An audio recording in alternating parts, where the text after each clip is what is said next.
A little bit of rain filtering through the leaves in the Westwoods this morning.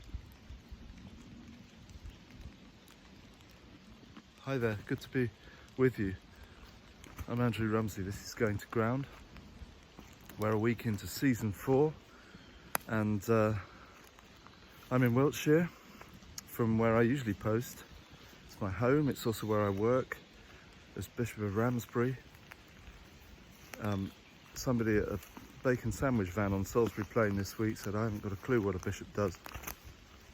And I said it's kind of like a glorified area manager. So if you're wondering, I'm a regional manager, not a manager at all actually, but I am regional in the Church of England and rooted in place, and I share the care of the churches and communities in this amazing county, which I'm fairly new to. We've been here 3 years. My wife was born in Marlborough, but for me it's always somewhere I've passed through Wiltshire, slowing down past Stonehenge as everybody does, and heading off on holiday usually, or heading down to Devon for other reasons, or Cornwall. But having stopped off here and remained,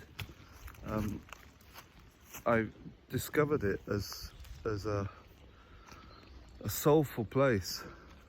In fact, one where I would say that the soul of the country in some ways resides. Some of our most ancient, not only monuments like Avebury and Stonehenge and so on, but some of the most formative events in our history took place here.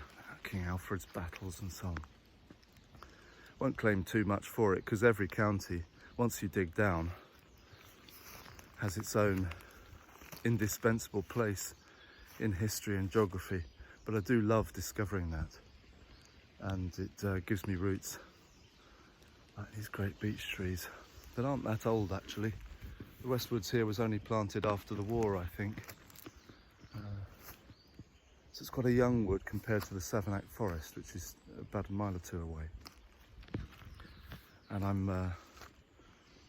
I'm stood along the Wansdyke, which, as I've said to you before, is another of those bits of Wiltshire with ancient connections, ancient boundary running east to west, but nobody quite knows what it's for. Boundary of ancient kingdoms, perhaps. I'll just go down into it. Well, while I was driving here this morning rather, a familiar light came on in my car. A spanner flashed up and it said book time for maintenance. And I thought, okay, is that a sign that my soul needs attention? And we don't usually have alerts that go on in our lives that tell us you need to book time for your personal maintenance, physical, spiritual, soulful, however you want to put it. The maintenance of you, the sustenance of you, your inner workings, what really drives you, literally. And so one of the things that a regular reflective time or a prayer time does is to pull us back to that need when we've maybe lost ourselves for a little while.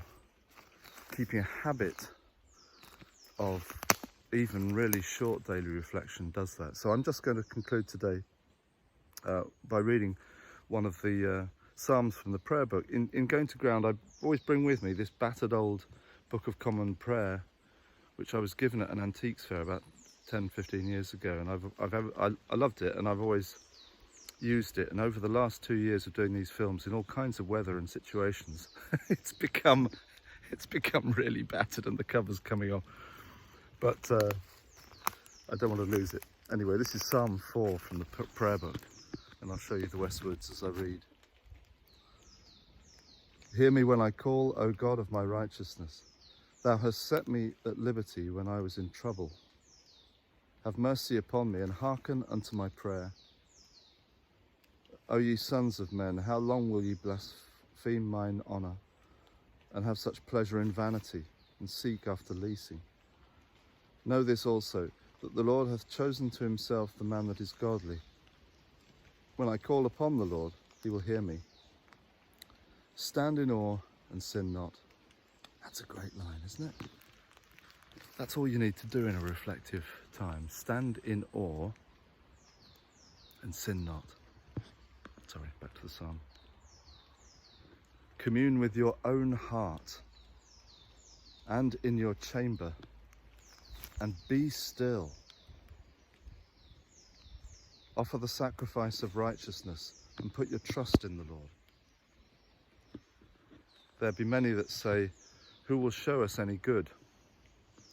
Lord, lift thou up the light of thy countenance upon us. Thou hast put gladness in my heart, since the time that their corn and wine and oil increased. I will lay me down in peace and take my rest, for it is thou, Lord, only, that makest me dwell in safety.